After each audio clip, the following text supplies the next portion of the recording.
aniga dhibkan wuxuu ugu soo gaaray shaqadii qaranka anoo haayo shaqada qaranka ku guda jiro ayaa maartay meel miinooyin iyo waxyaabo qaar ay ku jireen meesha howlgalka heenay meesha fadhinay anagoo shacabka Soomaaliyeed badbaadinayno maadaama u dhaaranayo nahay badbaadiyaha nafta iyo maalka lagu yaqaan ciidamada booliska Soomaaliyeed shacabka meesha ka kala burinay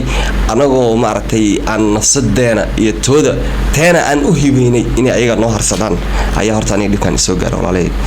ma garatay meesha laga soo qaaday mid ahaan la soo qaaday ninkii waa dhinta la dhahay isbitaalka la keenay soo karfana lagu xiray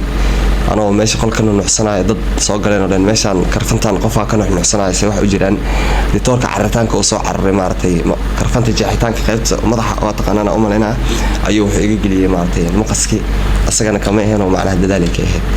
saas darteeda haddana in isbitaalkii markaa ku jiray alxamdulillah thumma alxamdulillah lugteedana hadda qayb dhan oo maartay laakiin